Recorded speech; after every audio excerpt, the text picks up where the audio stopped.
Hello and welcome to my YouTube channel. जैसा कि आपको पता है, हम असिस्टेंट प्रोफेसर का जो पेपर आया था जेकेपीएससी की तरफ से उसको डिस्कस कर रहे हैं। उसके हमने ऑलरेडी 3 पार्ट्स जो हैं वो डिस्कस किए हैं। आज हम पार्ट नंबर 4 को डिस्कस करेंगे और यही लास्ट पार्ट भी रहेगा, ठीक है। अगर इससे पहले आपने बाकी पार्ट्स नहीं देखे हैं तो वो पार्ट्स भी जो हैं वो इसी चैनल पे अवेलेबल है। आप इसी यूट्यूब चैनल पे जाइए, एक प्लेलिस्ट है जिसका नाम है free video lecture series for +2 lecturer. वहाँ दोनों पेपर्स अवेलेबल है, जो हमने +2 लेक्चरर का पेपर डिस्कस किया है, ठीक है, और ये वाला पेपर। और एक क्वेश्चन है जो कुछ बच्चे कमेंट्स कर रहे हैं कि +2 लेक्चरर को जो पिछला पेपर हुआ था उसी उसको डिस्कस कीजिए। जो हमने +2 लेक्चरर का प्रीवियस पेपर डिस्कस किया वो वही है, क्योंकि उसके बाद कोई भी रिक्रूटमेंट आपको पता है +2 में नहीं हुई है। असिस्टेंट प्रोफेसर में हुई है, लेकिन +2 की वही एक जो मुझे लगता है कि कह रहे हैं कि 2016 या 17 में वो हुई है, वो वही पेपर है, ठीक है। इसके अलावा कुछ बच्चे अभी भी क्वायरी कर रहे हैं कि आप 2-3 दिन अभी भी वेट कीजिए, प्लीज़ आप पेशेंस रखिए थोड़ा। 2-3 दिन में आपका पेड कोर्स आ जाएगा और लेक्चर सीरीज़ स्टार्ट हो जाएगी। इसके अलावा अगर आप चाहते हैं कि हम ये एमसीक्यू सीरीज़ जो हमने स्टार्ट की है इसको हम कंटिन्यू रखें, इसके बाद हम नेट और सेट के जो पेपर्स हैं उसको डिस्कस करें, ठीक है, 1 बाय 1। जो बहुत सारे नेट के पेपर्स और सेट के पेपर्स हुए थे उनको डिस्कस करेंगे इस चैनल पे। अगर आप चाहते हैं कि हम ये कंटिन्यू सीरीज़ रखें ये एमसीक्यूज़ की, तो कमेंट्स में बता दीजिए। अगर कमेंट्स में आपको लग रहा है कि हम इसको कंटिन्यू करना चाहिए तो मैं उसको कंटिन्यू कराऊंगा, ठीक है। तो उसके साथ साथ 1-2 दिन में आपकी जो सीरीज़ हैं, जो पेड कोर्स है, वो लॉन्च हो जाएगा, वो मैं आपके साथ शेयर कर दूंगा, ठीक है। और उसके अलावा जो लेक्चर्स हैं वो ऑलमोस्ट कल से स्टार्ट हो जाएंगे। कल मैं आपको एक लेक्चर और परसों कल से एक एक लेक्चर हर किसी दिन आ जाएगा, ठीक है।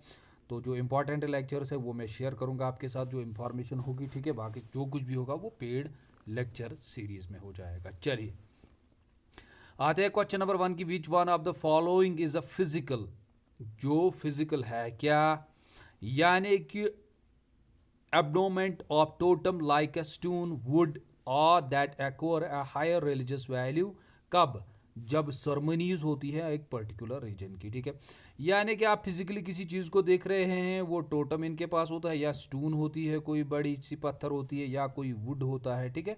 नहीं कोई का लकड़ी का कोई बड़ा ये टुकड़ा रखते हैं ये लोग, ठीक है, जिसको हम जिसकी हाईएस्ट रिलीजियस इंपॉर्टेंस होती है जब इनकी सरमनीज होती है पर्टिकुलर क्लान या ट्राइब में, तो उसको हम क्या कहते हैं, ठीक है।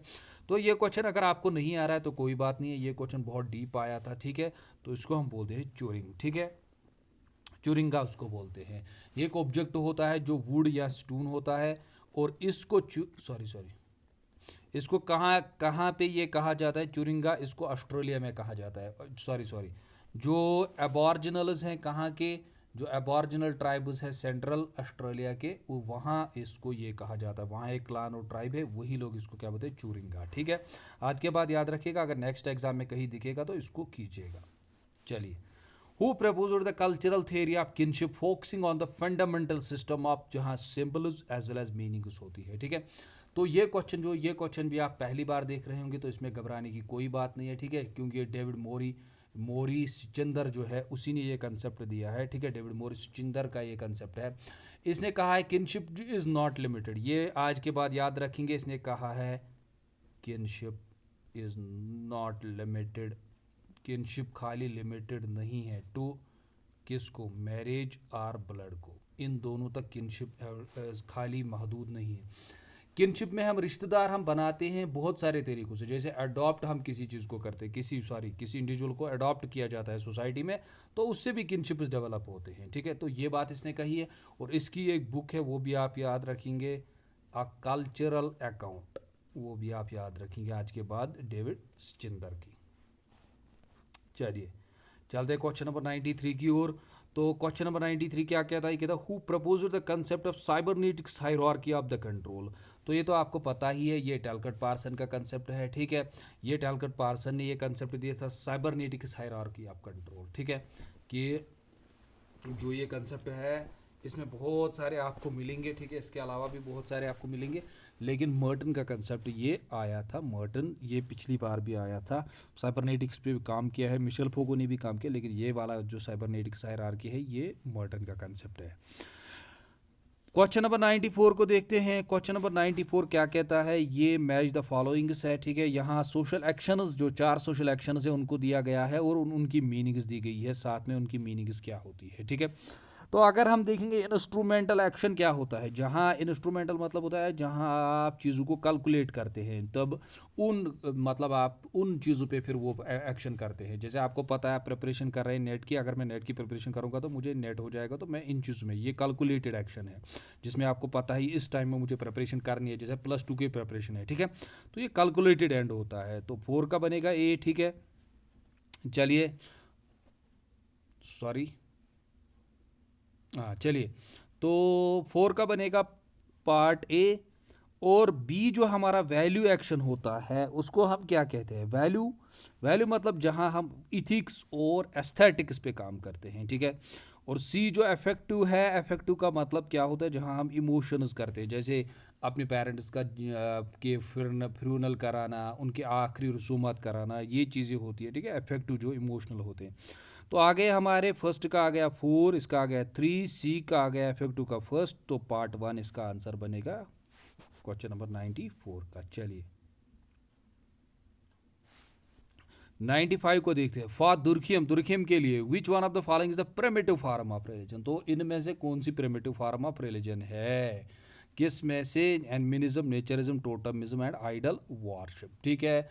तो इसमें हम क्या कहते हैं, इसमें हम कहते हैं, आपको पता ही है, दो चीज़ें हम लेते हैं कि इसने, दुर्खियम ने ऑलरेडी टोटमिज्म पे काम किया है, और उसके साथ साथ आप याद रखेंगे इस पे काम किया है, और लेविस स्ट्रॉस ने भी यही कहा है, दुर्खियम ने भी कहा है, लेविस स्ट्रॉस ने भी यही कहा है कि totem he list form of religion थी, ठीक है। ये दोनों आप याद रखेंगे, तो इसका पार्ट सी आंसर बनेगा।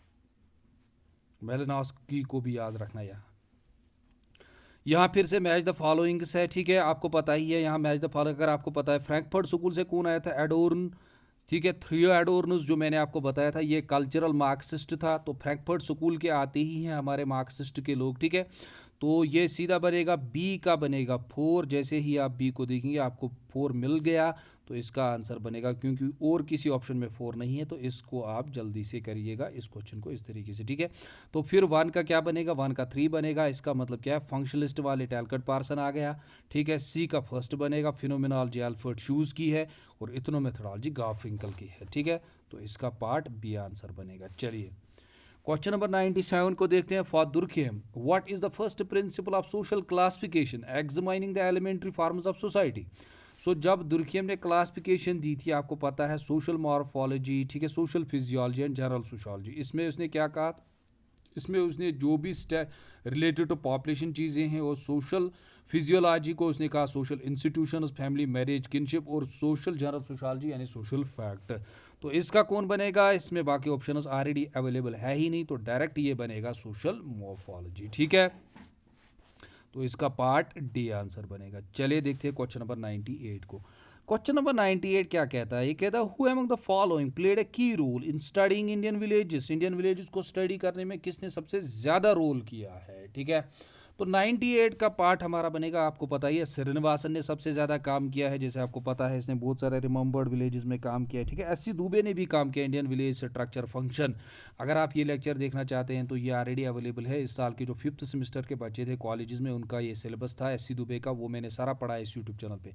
तो श्रीनिवासन ने भी इस पर सबसे ज़्यादा काम किया है, तो पहले श्रीनिवासन ने किया था, तो सबसे ज़्यादा जो फाउंडेशन किया था, की रोल किया था, वो श्रीनिवासन ने। देखिए पार्ट सी इसका आंसर बनेगा। चलिए क्वेश्चन नंबर 99 को देखते हैं। Who among the following indicates the relationship among the local castes and order of the state and civilisation, इस पे किसने काम किया है, ठीक है। क्वेश्चन नंबर 99, तो ये पता ही आपको, ये मिकिम मैरोड ने, आज के बाद ये आज याद रखेंगे, local caste and the order of state and civilisation पे काम जो किया वो मिकिम मैरोड ने किया है लिटिल ट्रेडिशंस में, ठीक है। लिटिल ट्रेडिशंस को उसने कहाँ किया था, जो बड़ी बड़ी सिविलाइजेशन है उसके साथ कंपेयर किया था, तो वहाँ ये कंसेप्ट आता है, तो ये बनेगा पार्ट बी इसका आंसर। क्वेश्चन नंबर 100 को देखते हैं। The model of panopticon was given who among the following,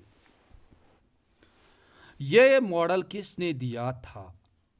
was given by whom among the following, इनमें से किसने दिया था? ठीक है, पेनोटॉपिक अगर आप याद रखोगे सर इसका मतलब क्या होता है, इसका मतलब होता है जब इंडिविजुअल्स को कंट्रोल किया जाता है किससे? सर्विलेंस सिस्टम से। सर्विलेंस सिस्टम मतलब सीसीटीवी कैमरास लगाए जाते हैं।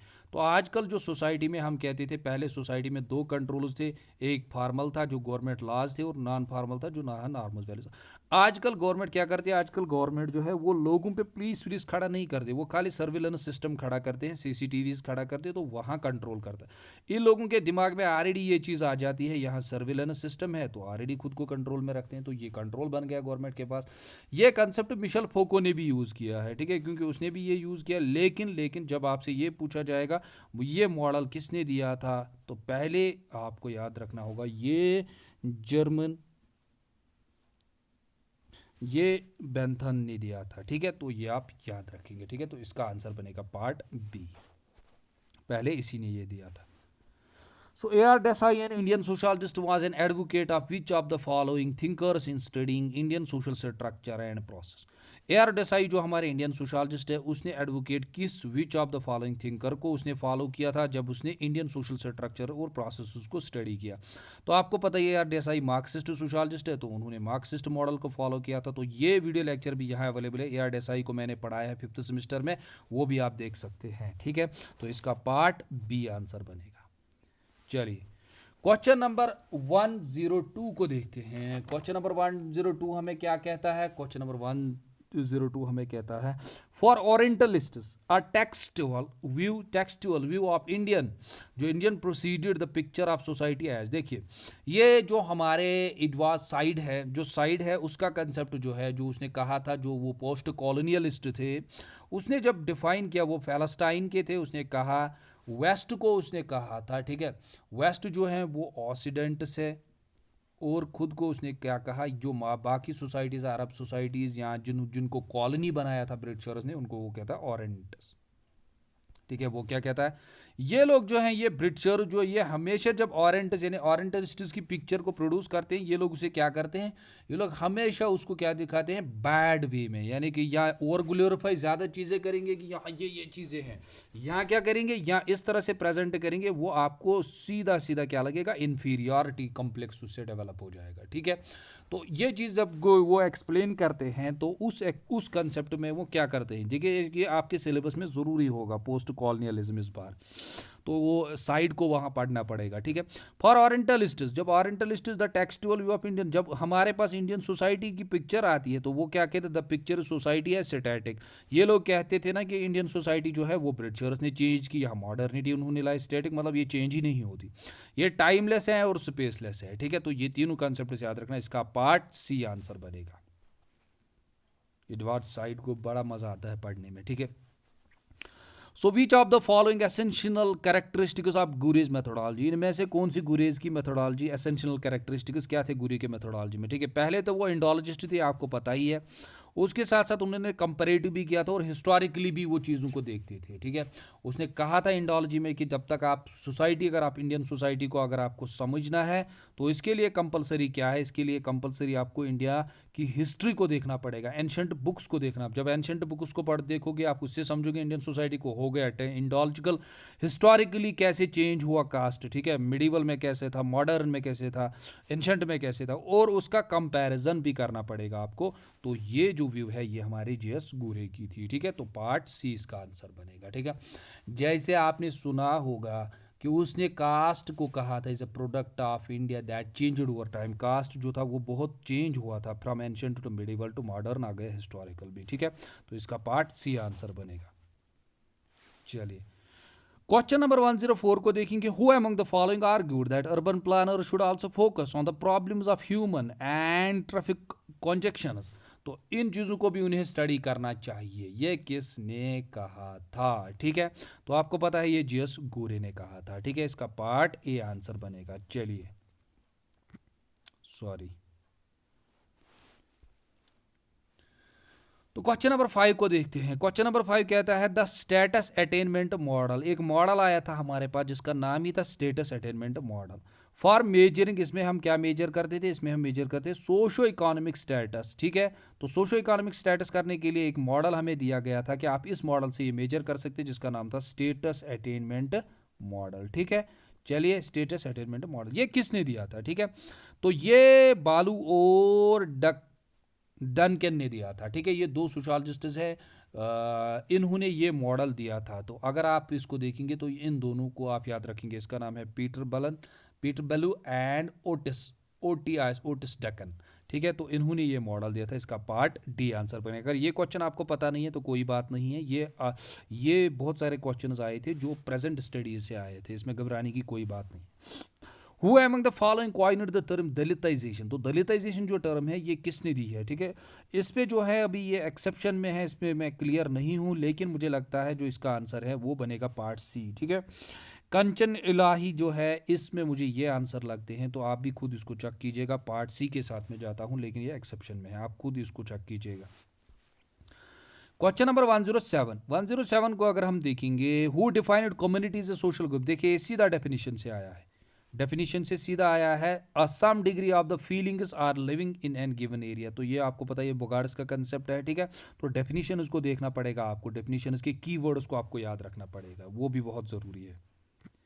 इसीलिए मैं कह रहा था कि ये ज़रूरी है कि आपको अगर पढ़ना है तो किसी सोशियोलॉजी वाले बैकग्राउंड से पढ़िए, ना कि जिसने सिविल सर्विस की कोचिंग की है तो वो सोशियोलॉजी पढ़ा रहा है, ठीक है। तो उसमें बहुत सारी चीज़ें प्रॉब्लम हो जाती है, क्योंकि उनका जो सिलेबस होता है वो कन्फाइंड होता है, कुछ सोशियोलॉजिकल बेसिक्स होते हैं और इंडियन सोसाइटी, ठीक है। क्वेश्चन नंबर 108 में the concept of liquid modernity was coined by whom, liquid modernity का कंसेप्ट किसने दिया था, तो ये दिया था जिगमंड बोहमन, ठीक है। तो ये बनेगा पार्ट सी इसका आंसर, ठीक है। बहुत सारे जाएंगे एंथनी गिडन के साथ, लेकिन उसका ये कंसेप्ट नहीं है, ये बोहमन का कंसेप्ट है।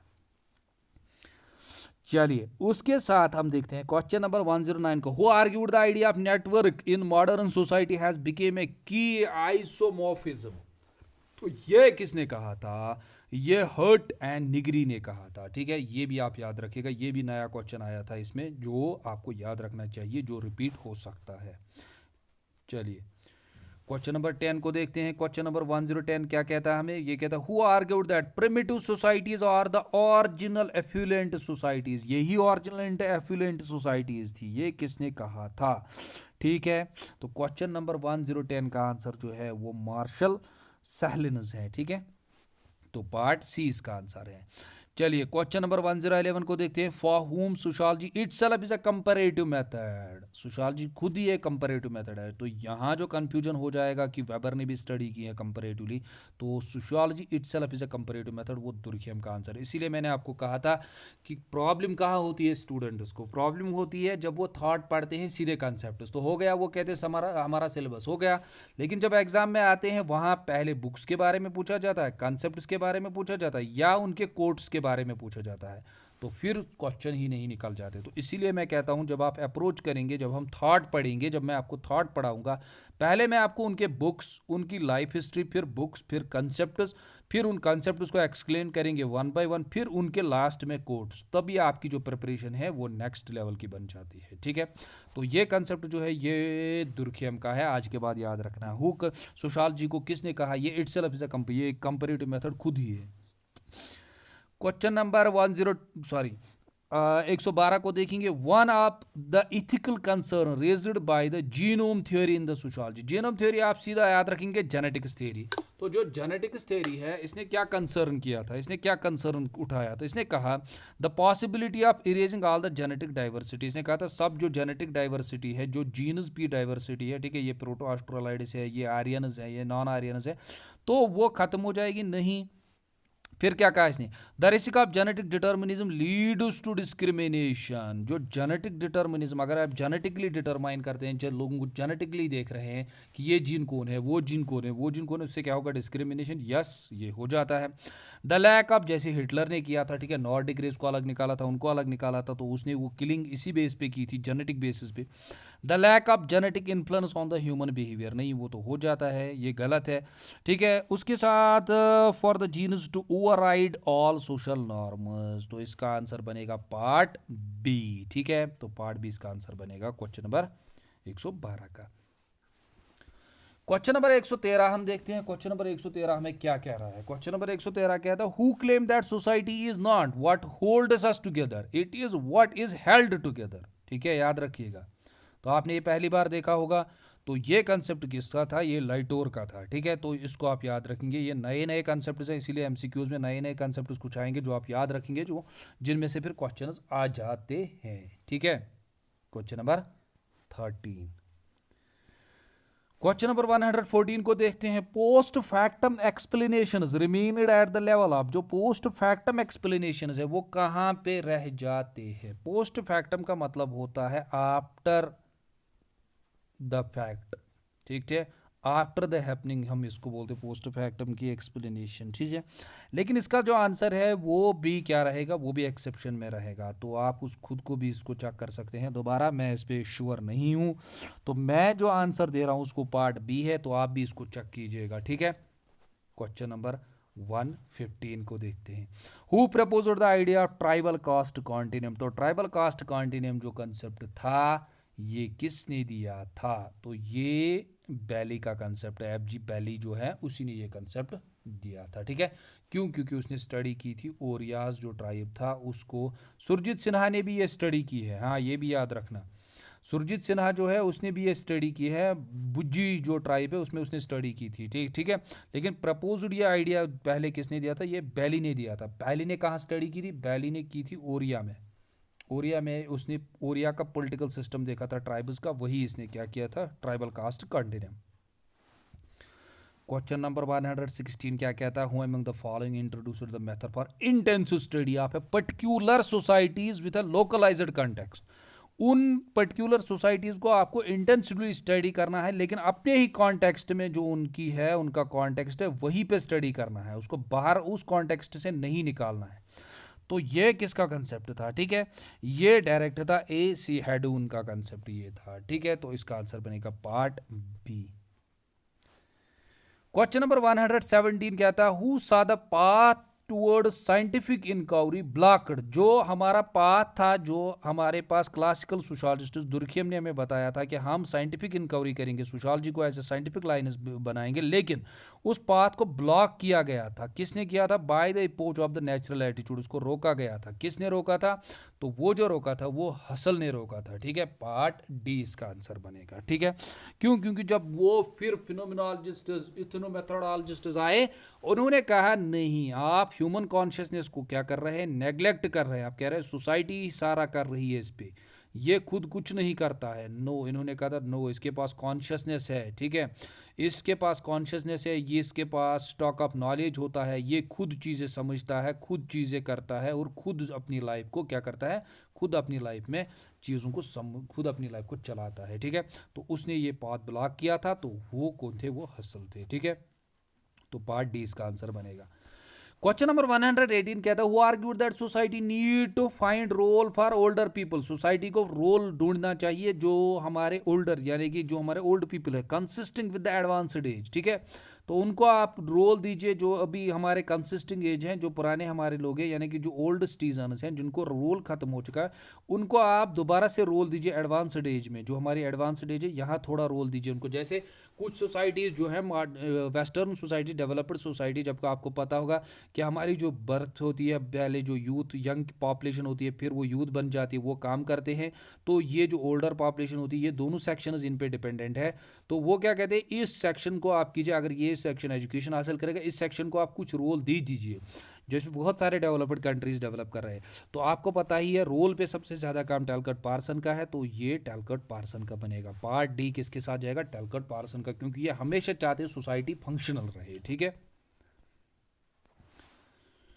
क्वेश्चन नंबर 119 को देखते हैं। Which of the following movement is the combination of epistemological, उसमें रेडिकलिज्म भी है, उसमें सबस्टेंशियल लिबरलिज्म भी है, और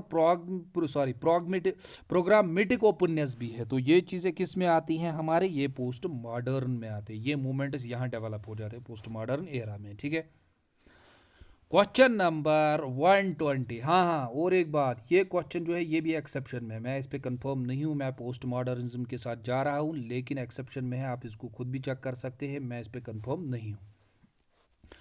120 who argued that rights associated with social citizenship advanced the idea of equality। तो ये किसने कहा था कि सोशल, देखिए ये कंसेप्ट आप बोलेंगे सर ये तो पॉलिटिकल नहीं, ये हमारा ही है, जिसने राइट्स को एसोसिएट किया था सोशल सिटीजनशिप के साथ, ठीक है। इसकी ये बुक ही थी, इसने सिटीजन को राइट सोशल क्लास के साथ ये किया था, इनको एसोसिएट किया था, तो इसलिए सोशोलॉजी का कंसेप्ट बनता है, ठीक है। तो ये TH जो मार्शल है ये इसी का कंसेप्ट है, ठीक है। तो इसके साथ हमारा जो क्वेश्चन का सेशन था, जो पेपर हमारा असिस्टेंट प्रोफेसर था वो फिनिश हो चुका है, ठीक है, उसको हमने आज फिनिश कर दिया है। तो आप सभी से फिर से गुजारिश है, चैनल को सब्सक्राइब कीजिए, लाइक कीजिए और शेयर कीजिए, और साथ साथ कमेंट्स कीजिए अगर आप चाहते हैं कि जो नेट के पेपर आज तक हुए हैं तो उनको हम डिस्कस करें इस यूट्यूब चैनल पे, और नेट सेट जो भी पेपर्स हुए हैं, और उसके साथ साथ जो डिफरेंट स्टेट्स में एग्जाम्स हुए हैं +2 के या असिस्टेंट प्रोफेसर के जो वहाँ के बोर्ड कराते हैं, तो अगर आप चाहते हैं उनको डिस्कस करें तो कमेंट कीजिए, कमेंट्स में बता दीजिए यस, तो हम वो स्टार्ट करेंगे कंटिन्यूसली, ठीक है। Okay, thanks to all of you.